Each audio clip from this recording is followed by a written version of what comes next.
Hello everyone, and welcome to the RailFreight webinar, The New Silk Road to Central and Eastern Europe.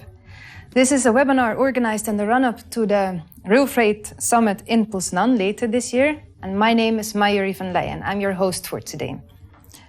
We will be speaking to 3 guests today, and all of these guests are in different corners of the world. We have Ekaterina Kozyreva. She works for the Infrastructure Economic Center, which is a think tank based in Russia and France. And Ekaterina, you're currently based in Moscow. Thank you for joining us. And we also have Martin Kubek. He is from Metrans and he's currently based in Prague in Czech Republic. Welcome to you as well. And then we have Marcel Stein. He is from DBO Bahn Operator and he is based in Berlin, Germany. So welcome speakers. I'm glad to have such an international group of people here in the studio. And then, of course, we have the audience, which makes it even more international. We are happy to see that you've all joined us. We have a special moderator in the studio who is Jailu Zhang. Thank you very much. Jailu, can you maybe tell us by having a look at the chat how many people we have and where are they from? Are they lively engaged? Yeah, today we have over 500 people signed up and all of them chatting actually at our public chat. And they are from everywhere in Europe, and we also see an increasing number of participants from Far East. So I would say happy evening and good evening. Thank you for joining us on a Friday night.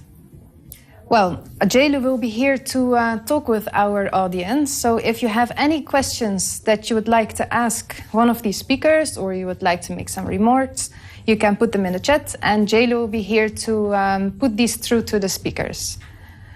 All right, let's start. The topic of today, the new Silk Road to the Central and Eastern European region. The region has for a couple of years developed connections to China and further to Asia, and it's becoming a successful area on the new Silk Road. What we would like to discuss today is whether the coronavirus has impacted these connections. But before we start talking about this region in particular, we're going to have a look at the impact of the coronavirus in general.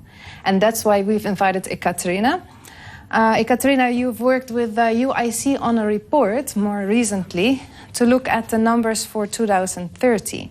And you have made several scenarios, which is a baseline scenario, a negative and a positive scenario. Could you maybe explain a little bit to us what those scenarios look like? Hello, everybody. I hope that you can hear me well, and I will try to be close to the microphone. So, that is true. Last year and at the beginning of this year, right before the pandemic, we were working closely together with the UIC to understand the perspectives of the Euro-Asian transit.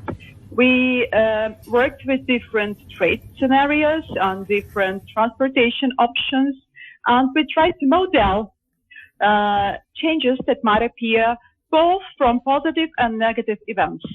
And it's ironic, but this report was published right at the beginning of the pandemic, and pandemic, of course, was not within the scope, so we had to make the amendments afterwards. So there are 2 or 3 basic points. So number 1 is that the freight flows come from trade flows. And if there is no trade growth, there will be definitely no freight flow growth. The baseline trade scenario, which we use for the report and for the modeling, was very positive for further growth of container transit between Europe and Asia.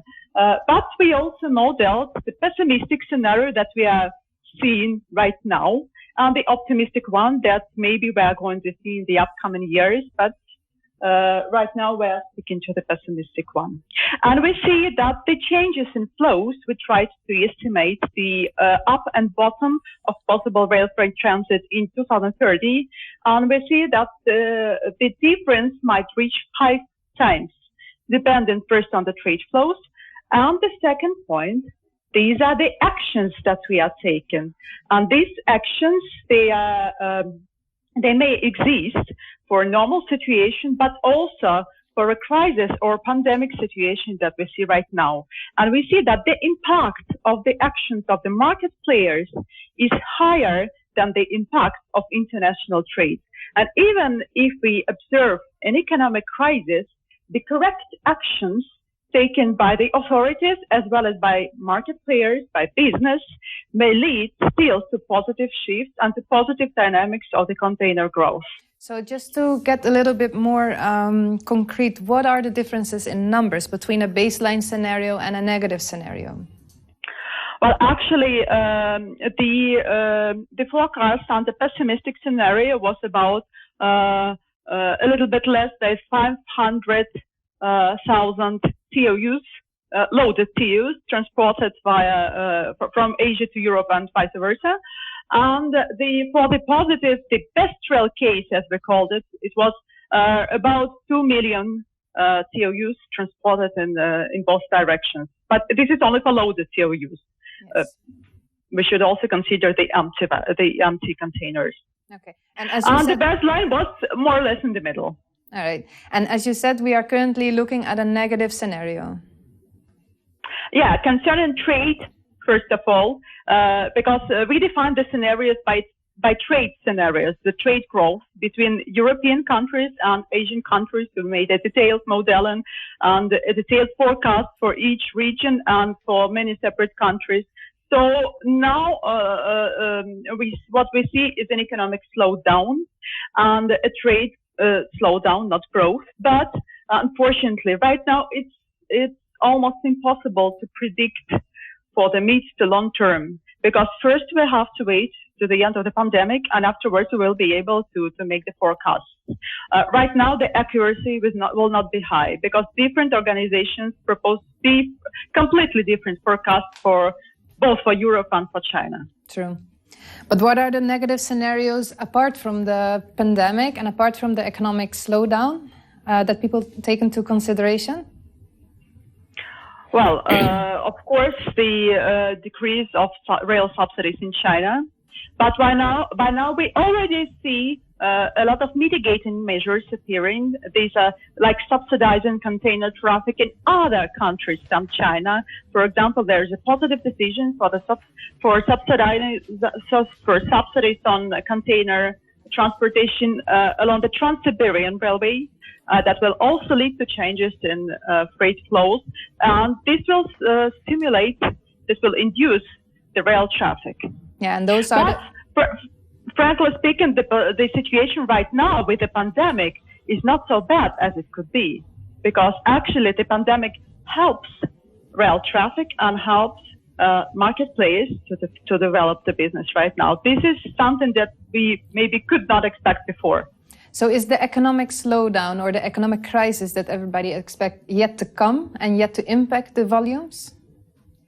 Yeah, actually what we observe now is a kind of double crisis. Because first, this is a long-awaited economic crisis. All macroeconomic experts have been waiting for it for a long time. It is a cycle. And another one, an unexpected one, it's a pandemic crisis.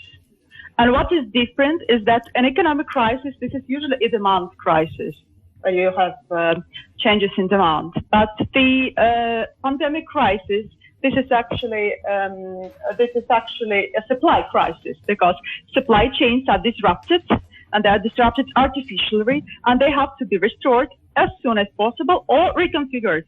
So the new ones have to be built. And it's a completely different situation that, frankly speaking, the world has never met before. Right. And how do you think it is that so many different perceptions and expectations are there, and so many different reports? I mean, there's even a difference in the positive scenario and the negative scenario. Some are very optimistic, some are very pessimistic. How can you explain that? Well, but once again, I tell you that right now it's not easy to predict. But one thing that I observe and that we observe within our company is that what we see now is actually a lack of joint strategies. Everybody bases on different figures, on different approaches, and afterwards they get different results and they propose different actions. This is more the question of the authorities, but also of business associations. And frankly speaking, this is what is lacking now, and this is what we would like to recommend to everybody. To cooperate and to exchange the figures and to try to find out the truth. The more you exchange, the closer you are to the real facts. Do you think it's a good idea to invest right now and to start new services right now? I think that right now railways have got unique opportunities, and especially for Central and Eastern Europe, which traditionally has a larger share of rail within transportation. It's up to 10%, whereas in general for Europe it's less than 3%. And we see that right now the railways get opportunities from faster than the sea, from being faster than the sea and being cheaper than the air and being more long distance than the roads. So right now it is time to investigate the niche solutions, to stick to them. And what we can also predict is that the share of rail, despite the volumes that might not be so large as it was predicted before, still the share of rail is about to grow. And whether it will stick to these higher figures, maybe 5% for Euro-Asian traffic, that depends on the marketing and on the investments. And of course, it is becoming quite obvious that the areas where you should invest are the digitalization, but also the niche solutions. So the types of goods which are extremely good for rails, and we can name that, but I think that it's a subject for a separate discussion, not to take the time like this. And what we also recommend is doing the modeling, because sometimes, when it's not clear, when the situation is not clear, when the forecasts are different, what you can do at least is to try to prove some things mathematically. It's something that isn't subjective. And how would I think that's useful. This is something that could be a direction for investment of different companies as well. Okay, but how can you predict mathematically? And how is that different from your prediction? Sorry, I think I couldn't hear the question. What is the difference between calculating something or predicting something mathematically and the way you carried out your research? Well, we use modeling, and besides what we do, we combine the macroeconomic modeling with transportation modeling. Okay. And it's very important because very often the economic background is not considered, or vice versa, because there is a mutual impact. And you can also take a look at what we have found in the UIC report. Okay. Are you planning for any follow-up reports, considering that this was issued just before the pandemic? Well, actually, we have been discussing the opportunity to continue the subject of the pandemic, but now we have to watch, and we have to understand how it really impacts. We made the first prediction that we presented at RailFreight.com, but now we have to observe. And I think that shortly we will be able to come with a follow-up, and also with a follow-up on changes for the new Silk Road coming from global economic and political issues, because there are a lot of talks of moving the supply chains, of changing the supply chains. So yes, I think that there is going to be a follow-up. Okay. Do you expect any positive developments other than the ones we discussed to change things, change the volumes? Oh, what we see now is the digital thing. That other digital things, digitalisation, this is the number one. And there are a lot of, not just talks, but actions, as far as I can see, both in Europe and in Asia, the market players and the authorities, what's important, are trying to make the railway transportation process less dependent on human factor, less dependent on some other things that may just disappear, as we can see after these border closures and everything. And I know that a lot of companies are considering investment in this, like digital logistics and the blockchain solutions for the railway logistics and for railway transportation. And this is something we also have we have considered in the report, and we are going to study more. And we are already participating in some projects. And what we are doing is trying to evaluate economic of these things. And we see that they are really very positive, and they can also induce rail freight traffic. Okay. Right, let us see if there are some questions from the audience. Jailu, have you seen any interesting questions? Yes, I saw an interesting question addressed to Ekaterina. And as you mentioned that right now there is a lack of integrated and combined policy from government. We see from Poland and Germany, for example, they have put subsidy in the rail industry. And there are also some organizations that are focusing on the integration, for example, CCTT and OSGD. So from your perspective, as somebody who works for a think tank, do you think that it is possible for the decision makers in the industry to have a joint policy in the future? And how would that be organized, and who should take the initiative? Well, thank you so much for the question. It's really very interesting. I think it's possible thanks to the pandemic. This is something that can really change the interaction of different decision-making bodies, because we see that the one-by-one strategies, they work no more. There's certainly going to be a call for cooperation. We can see it right now in the European Union that many industry organizations and business associations, they're working together. Now it's the next turn. Who could be the organizer? I think that here the first one who comes, the first one who starts cooperating, will be the leader of this joint decision making process. But there will still be different levels: the level of the intergovernmental level and the level of business. What's important also is to establish the cooperation between them. I think that now governmental organizations would look more to business associations and vice versa. So basically, my forecast here is positive, but who will lead, we'll see. And here is another follow-up question regarding to what you just said. Do you think that there is also a competition in the industry in terms of subsidy flowing in? For example, we also see the subsidy that different government has put into the sea shipping lines. Will it also influence behavior in the railway industry? And how do you think of that? I'm not sure that I managed to hear the whole question. I'm sorry, the quality of the sound is not good, maybe on my side. Was I right to understand that the question was about the competition of the market players?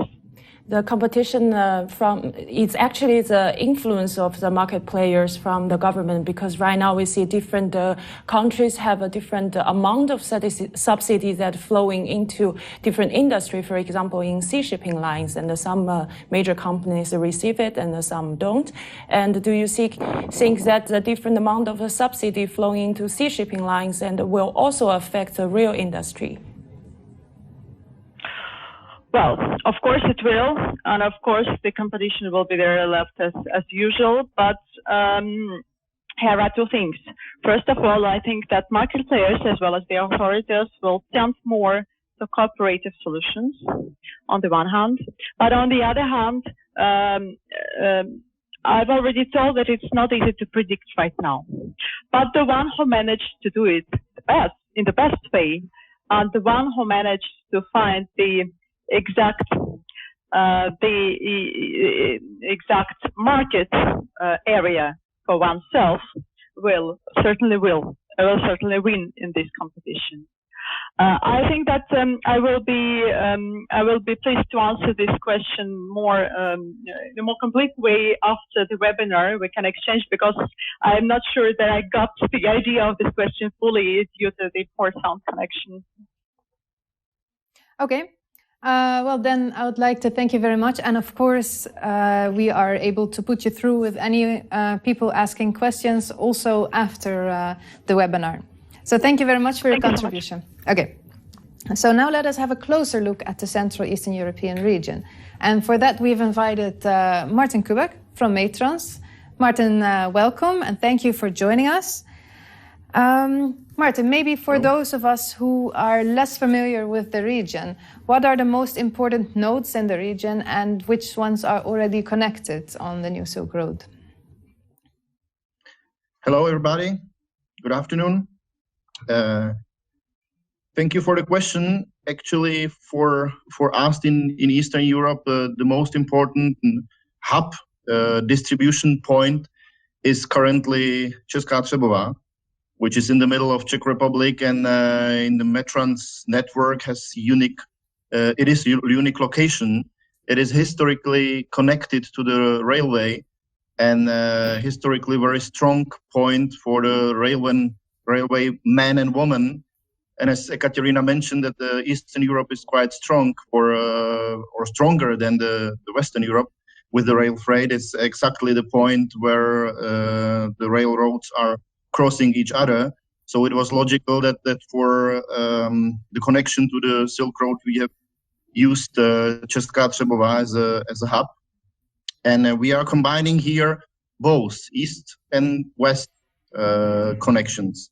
It means for West connection, we are able to, through Česká Třebová, connect Hamburg, Duisburg, Rotterdam, and those cities with farther distribution function, like connection to Spain, Italy, UK. But also we can connect east, southeast, let's say, through our network on almost daily basis to our other terminals. So we can cover Austria, like Vienna, Salzburg. We can cover Slovenia with copper, with farther distribution to the Italy, for example.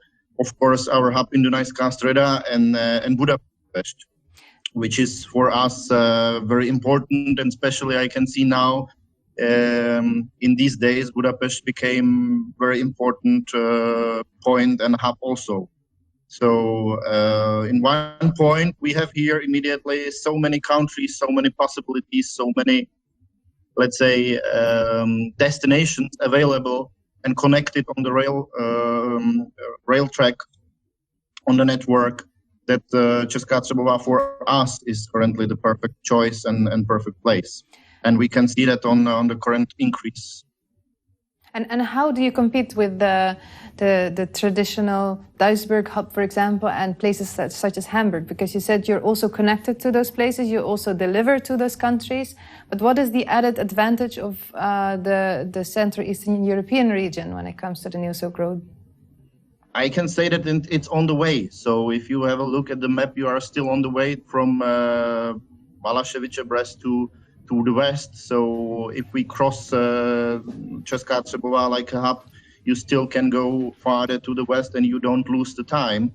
What is the difference to the current mostly used connection, for example, Hamburg-Duisburg? When you go with the platforms to Hamburg-Duisburg and would like to deliver back to Budapest, for example, you're spending time and money for movement back to Eastern Europe. So the logical is to stop over first in Eastern Europe and then distribute farther, then to go first to the Western Europe and go back to the Eastern Europe. So it's more, yeah. And what are your most important markets? The most important markets are, of course, now or became now the Eastern European countries like Austria, for example, that's growing quite a lot. Hungary, of course, it was popular also in the past, but also the other countries more to the southeast, let's say. So if you have a look at the map, actually, it's really the whole Europe. And as I mentioned, we can go through our terminals to Bavaria, for example, via our terminal in Pilsen. So there are a lot of other possibilities. Yeah, and you've also experimented with other routes, if I'm not mistaken. So apart from the one through Poland to Kazakhstan, you've also gone through Ukraine? Yeah, actually, that's one important point for us is crossing from China, crossing also Ukraine, where we have very good connection to Železnica, and for us it's let's say development project still, but should be on a regular basis, let's say weekly basis, and connecting our terminals either in Dunajská Streda and Budapest, and then became Budapest even more important and for the distribution, as a distribution point for let's say Balkan countries and Eastern European countries. And don't forget that Budapest has a perfect location and is a perfect intermodal hub not only for Metrans, but for other companies. So basically you have their possibilities to go farther with the train, with the network to different countries. How do you maintain a network, and how do you make sure those different hubs don't compete with each other? We are quite sure. For us, the hubs are located not too much close, but they are perfectly fit each other.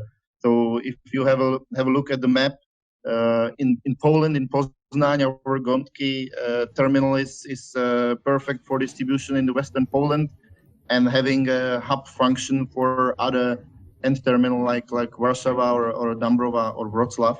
In Czech Republic, it's basically connecting to Austria, of course Czech, and from Slovakia you can deliver cargo to Austria easily around Vienna. Budapest is perfect for distribution, for example, to Romania, where we are doing more and more transportation on the Silk Road.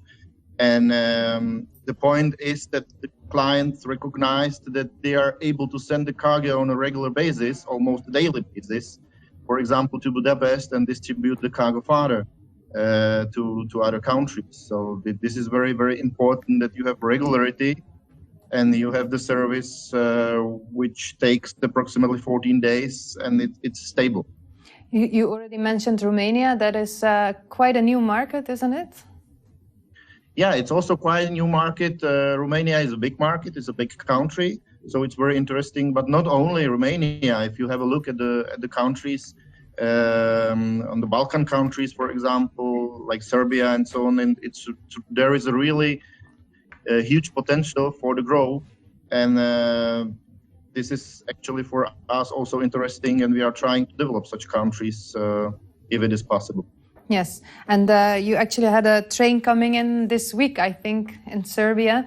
We will talk later with Marcel about this train, but this is a new, totally new destination, if I'm not mistaken. Yeah, correct. I'm sure Marcel will explain a little bit more, but this is completely new. Unfortunately, we didn't do the train via Ukraine and Dobra, which is more logic, but we did it through Malashevice-Brest this time. And why is that more logic? Sorry? Why is that more logic? It's because of the exchange of the wagons and all the situation in Malashevice. The hub in Malashevice is more common, so it's easier to make it over there.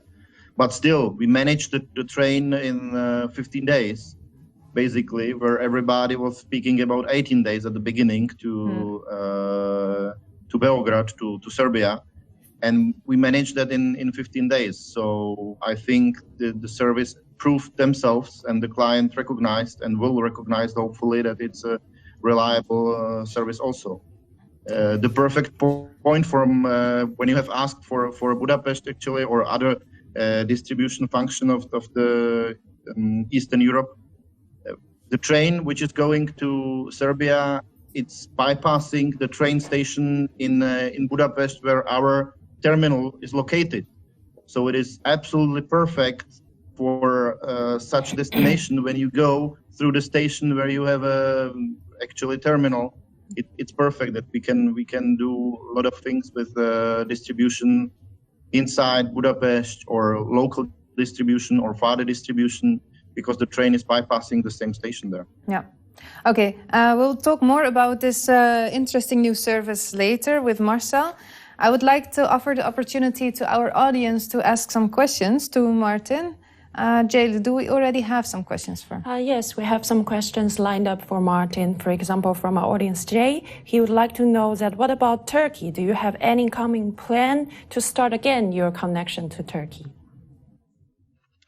Yeah, actually, Turkey is a topic we have also on the table. We are able to connect through Budapest to some existing services from Hungary to Turkey. We know there are some problems through Vienna. It took too long.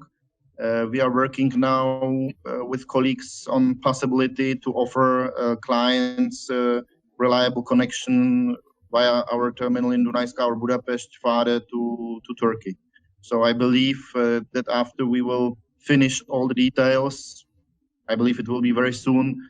Beijing, Trans-Eurasia, and DBO will promote that also like a connection. So definitely yes, under development there are a lot of projects. Turkey is included. Mm-hmm. And the next question is focusing on the digitalization of the railway industry. The audience would like to know, is Metrans using any tools or plan to use any tools in the near future for the digitalization of your services? Sorry, I didn't hear quite well. If Metrans is planning to use more digital tools or is currently using any digitalization tools for your railway services? Yeah, actually, we are using our own system to control the shipments, to control the containers and everything. Basically, is implemented on also on our terminals. So if we receive the order from our client, we insert it in the system, and it's visible also for terminal operation and also for our train operations. So even our loco drivers are able to access through tablets directly to our system. We can see actually position of the train when we speak not only about Metrans loco, but mainly about Metrans locomotive and train. So this is something with what we have in hands already, and we are trying to improve it further. And our third question comes from Lauren. She would like to know more about the Reefer. Is there current capacity for the Reefer container on the route? Yeah, actually there are some discussion. If we speak about the Reefers on the route to China, on the Silk Road, there are some discussion. Some test train has been done. I think maybe Marcel can describe a little bit more about it. It's his job, his Russian part. But generally for us in Europe is not a problem. We are doing Reefers from the seaports. So that's something what is known to us. So from our point of view, we are ready, and from the Russian part, that will be possible. And Marcel can describe it a little bit more, I think. All right. Now, Marcel, we have heard your name so many times. We must get you there now. You work a lot together with Metrans as a DBO ban operator, and so have you worked together also on the service to Serbia. And it's quite interesting to see that even during a time of crisis at the moment, there are a lot of new services being started up, in contrary to other segments. So could you maybe explain to us what the advantage of rail is in such a situation? Yeah, first of all, hello to everybody. Nice to talk to all of you. Of course, I would like to change some current situations, some opinions with you. Regarding your questions, yeah, the main point is recently that the air freight and the sea freight reduced their capacities, and a lot of customers changed to the rail freight and moved their cargo flow. This is a big advantage of the current crisis for the rail freight, a big chance, and especially in the moment with new products caused by the medical products. We have a lot of medical products which needs to transport to Europe, to all countries in Europe, and this gives us a chance, of course, to try new route like Serbia now and implement it for the future on long term for regular cargo flow. As example, Serbia with 15 days for the first trial shows that, yeah, of course, for Serbia, it's a big chance to connect on railway to Serbia. We have a little video of that, actually, the new train coming in to Serbia. That was, if I'm not mistaken, on Wednesday it arrived. And it was loaded with medical equipment and masks from Wuhan. Can you tell us a little bit more about that service? How did it come to place? Yes, it was a requirement from the government in the city of Wuhan to transport this mask to Serbia. I think it's cooperation of the Chinese government and the Serbian government. And that's why they requested if it's possible for us to organize such a train on short notice. We had only 1 week to check it with our partner, with Metrans, perfect job. And yes, of course, the first step, it goes from China via the, you can say, old route, the southern route from Kazakhstan to Malasivice, Brest. and then further to Hungary and Serbia. And an idea to shortcut the transit time, to shortcut the cost in the future will be, of course, the route via Ukraine. So, everybody was really, really thankful that this train works perfect. So, yes, you can see that the video, it was really a big step. It gave us really the chance to develop more and more also the countries like Serbia, maybe Romania in the future, the further route to Turkey. It gives us a lot of possibilities for the future. Yes, and as you said, the route through Ukraine, that would actually cut transit time. What needs to be done before that route is as compatible as the route through Malasevice? Currently, it gives some, you can say, political reasons, of course, and some restrictions for the cargo flow. Some cargos are allowed to go via Ukraine, some cargo not. And of course, Malasevice have more than 10 years more time. So we need some time to develop, of course, also the eastbound business, the flow from Europe to China via the Ukraine. And once we have finished this on a regular flow, we can really run on a regular basis via the Ukrainian route. Right. And how many days would that minimize the route, the transit time? I think maybe Martin can correct me, or maybe can also ask. I think we can win minimum one up to 2 days for the Dobra route instead of the Serbia route. Right. So. Sorry. Yes. And why is, we will continue talking about the medical supply, but just shortly about Serbia. Why is Serbia an added value for the New Silk Road? I think like what Martin explained for the Czech Republic is the same. At the beginning of the RailFreight between China and Europe, everything goes to Duisburg and Hamburg. Even the cargo was finally for Czech or for Hungary. And now more and more the routes will be developed to go directly to the final destinations, to shortcut the transit time, definitely shortcut the costs, which makes us more compatible against the sea freight and the air freight. That's why a lot of cargo from China, really produced by Chinese company for the Eastern Europe market, will be sent directly now in the future to Czech, to Romania, to Serbia. And this, we see here a lot of potentials for that cargo flow. Yes, and there is, of course, the Belgrade-Budapest line on the construction. Is this going to change anything for you? It helps us for a regular flow to increase the capacity and the frequency. Because what we see, like what we have with Malasevice, Brest, also with Poland and some parts in Germany, of course, you can run some trains very fast, but when you increase the volume, the railway lines have not that capacity. That's why the RailFreight in the next years in whole Europe need to improve the railway lines, reconstruct them to make the trains faster, even with more trains, with more capacity. Right. The medical equipment is something, a segment that grew recently because of the coronavirus. Are there any specific requirements when sending such shipments from China to Europe? Yes, it's not that easy. The Chinese companies or the Chinese shipper, even the producer, need to be registered by the government. It's called the white list, and here only a few companies are registered, and for them it's allowed to send such products to Europe. Right. And then still there are quite a lot of shipments that are finally rejected here. Do you understand why that happens? Is that something that could be solved by the logistics industry, or is it what happens there?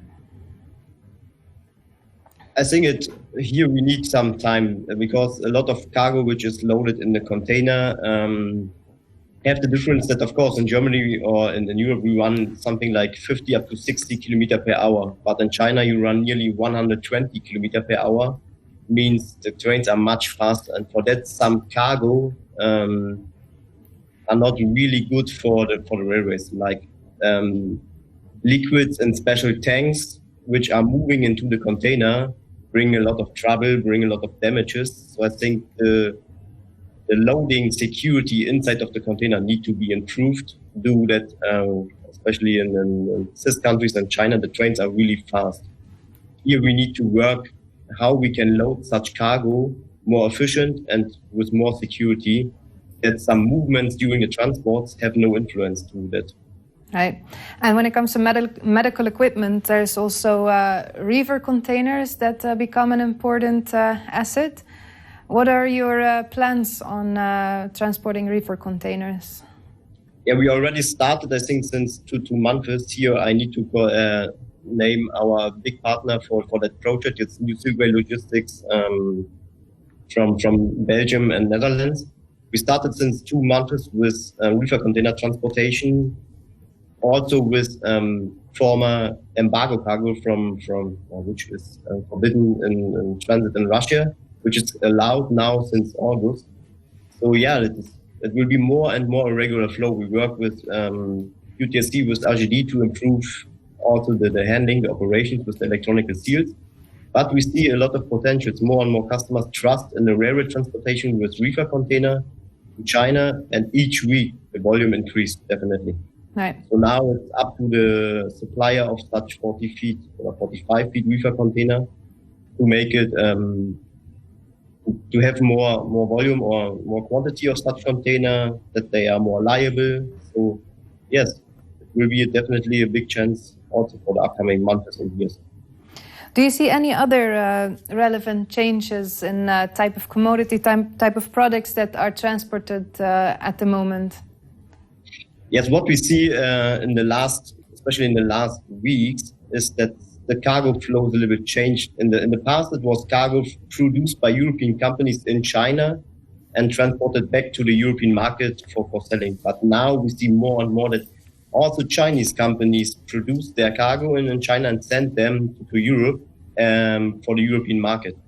So it's not only anymore the European companies which produce in China and transport them back to Europe.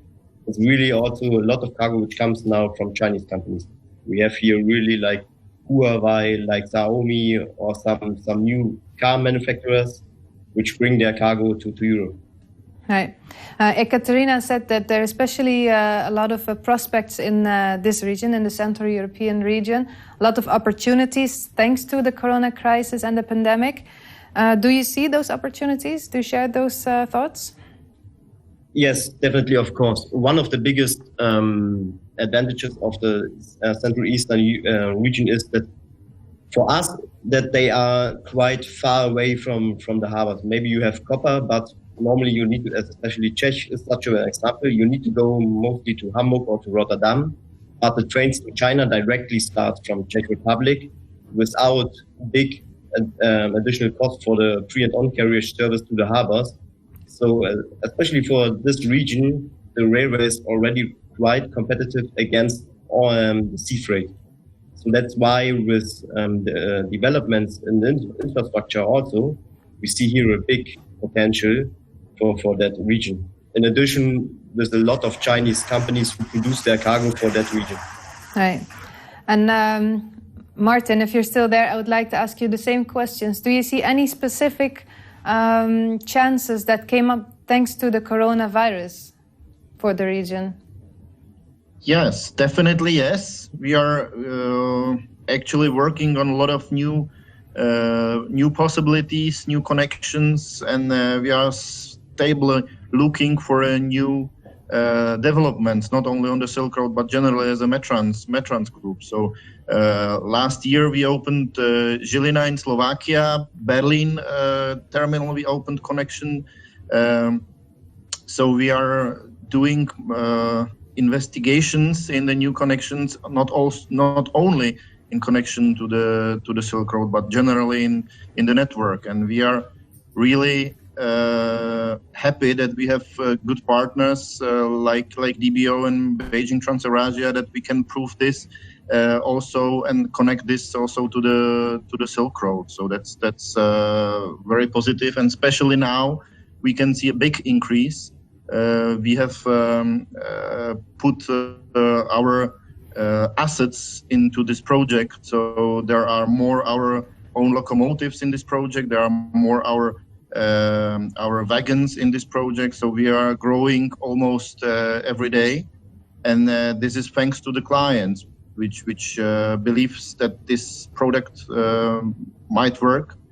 And That's definitely true that Corona situation helped in developing this route and helped to us to grow in this segment significantly. We started with Česká train last year only, so it's not old product. It's basically 1 year old product. We started with 1 train per week, and now we are going almost every day there. So it's really a lot of cargo going through this routings. We are splitting the cargo also in our Poznań terminal in Gondky. Good point for us is that we are doing this on our own, and I have heard that there are some difficulties on the Polish infrastructure, but we are actually going through the Poland also with the speed of more than 60 kilometers per hour. So it's really fast, reliable, and good connection. I'm sure that there's a lot of people wondering right now, what is your secret? Because I know that a lot of people cannot do 60 in Poland. I can tell you, it's human resources. We have good people. They manage good things. So thanks to my colleague in the railway department, we are happy that we can go like we do. So thank you, guys. That's good to hear. And we had Ekaterina explain to us a little bit what the forecasts are, and then there is good reason to believe that we are now heading for a negative scenario. Does that change your plans at all, Martin?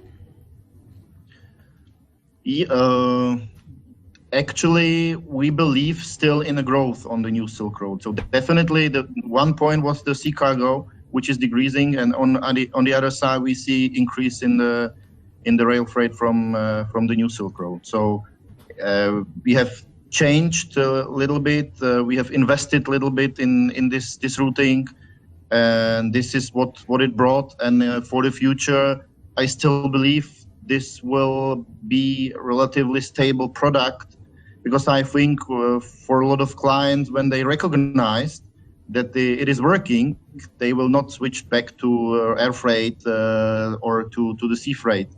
And as Marcel mentioned, the costs, especially to the Central Eastern Europe, are almost the same when you consider the transportation from the seaport to the hinterland. You have almost the same rate, so it's really competitive product, not only in terms of transit time, but also in terms of transport costs. Marcel, did you see a lot of customers that actually shifted from other industries, like other modalities, sea and air modalities? Yes, definitely. We have a lot of customers who change in this crisis especially from the sea freight to the rail freight, and they are really surprised how it runs. Like Martin told, at the beginning we started for 1 year with 1 train to Częstochowa. Now we have really 1 train per day to this region, and a lot of requests from customers to increase it again. So the customers really believe on that product. Of course, they think at the beginning they worked with air freight and with sea freight long years ago. So now the new Silkway is now, you can say, 10 years old. But in public trains, they grow each year, improve each year. But the customers really think and believe on that product. So we see really, like Martin told, it's not only the crisis what helps the rail freight now. It will on long term definitely an improvement, and really a big chance for us. And if you look at the prospect of declining subsidies, how do you deal with such a upcoming maybe negative influence? For 1 year, I would say yes, we will have a negative influence. But now, due that we have more customers, even much more transports from the Europe to China, we see more and more balanced transportations. What help us definitely to decrease the cost. So in the future, we don't need so much subsidies anymore like in the past. And this will help us, even with decrease more and more of the subsidies, to hold the rates and to hold the train frequency. Okay. Now, one last question from my side. Marcel, I lost my question from my side. Go ahead, Jailu. Are there any questions from the audience? Yeah, we have a lot of questions lined up from the audience. First, I would like to help Chris to get his answer. The question is addressed to Marcel. So, with the extension of the board gauge from Ukraine to the Central Europe, and end destinations could be reached without changing the gauge. And what's your take on that? Oh, sorry, can you repeat? I didn't understand the meaning of the question. Okay, so the question is, with the extension of the board gauge from a Ukraine border into the Central Europe, end terminals will be reached without changing the gauge, without the break of the gauge. What's your take on that? Yes, at the end, here really depends on the infrastructure and on the countries. But of course, such improvements and development of the wide gauge into Poland especially helps us a lot, because this means it will help us to reduce additional the costs. Mostly the most costs which we have during the route, what we need to improve is the reloading on the wide gauge and the normal gauge on two border states between China, Kazakhstan, and Europe and Russia. So of course, when we go directly into Poland, it will decrease the cost. It could be an option more and more competitive against the trucks, like from Malacivice to Poznan area, sometimes it's cheaper with the trucks. But when we can go with the wide gauge directly into Poland and load here to the truck to the final destination, the railway will be more and more competitive. Mm-hmm. So of course, on long term, we need to have a solution to reduce the cost for the reloading. Mm-hmm. Thank you for your answer. And the next question is raised up from Henrik. He would like to know, how do you see the middle corridor development as an additional transit corridor to Southern Europe and Turkey? Yeah, I think here a lot of companies are interested, especially on Turkey in the moment. Different routes are, you can say, in tests and trials. And here I think, it gives the route via Azerbaijan, it gives the possibility via the old route Malacivice-Brest. Here I think it will cost some time to run it on a real good transit time. It gives some trial trains which are fine, but in a regular basis in the moment they are not fast enough and or need some modifications to run it on a regular flow that the customers believe on it. This is always the same. You need to implement at first a product with good quality before the customers will accept it. Mm-hmm. And also from our audiences, we see a lot of questions related with the temperature range of the reefer container. How do you manage to ensure the temperature range in the maintained during the rail transport, especially tracking the fuel consumption? Are there stops along the lines that the containers can aid the diesel? Yes, in the moment, the supplier or partner which we use for that, they have a digital program, the digital GPS information flow with the container during the whole route, which shows us the level of the fuel, even the temperature. And we added in addition the possibility to refuel the container at the reloading stations between Poland and Belarus, and also between China and Kazakhstan. That's why we are totally sure now that the reefer container can run on a regular flow, because we can stop them on short notice on two border stations to refuel them. And that's why the test shows that everything runs well, and we can hold the temperature which is defined from the customer. Thank you. Okay, thank you very much, Marcel. I remember my last question. It's a question for both you and Martin. If you could name one main concern or challenge that remains to unlock the full potential of the region, what would that be? You can go ahead, Marcel.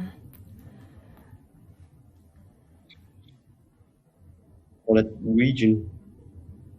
Or maybe Martin has an idea about this very broad question. I think challenge is every new destination and every new request we receive from our partners and Marcel and Beijing Trans-Eurasia and the others.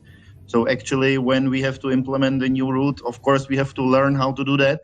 We have to internally discuss how to make it, and it's all the time. It's a new project. It's a bit challenging, but the biggest focus is to make it good, reliable service like we do by Metrans normally. And when it happens like this, then we are happy. I believe also Marcel and the final clients are happy. And the beginning there is a big challenge, and at the end of the day there is a good service. Like for example this Serbian train. So I think challenges are every day. Marcel, I think he will confirm to me that we have so much projects and discussion about new things that we have challenges almost every day. So we will bring more, definitely. Stay tuned. Okay.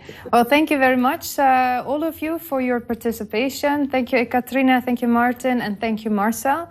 And of course, thank you very much, audience, and Jelu for helping the audience. As I said in the beginning, we have organized this webinar in the run-up to the RailFreight Summit in Poznan.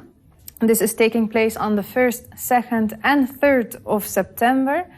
And we can confirm that it's actually taking place in a physical way, but we've also made sure that if you cannot travel or you're not allowed to travel, you can see the conference in a live stream way.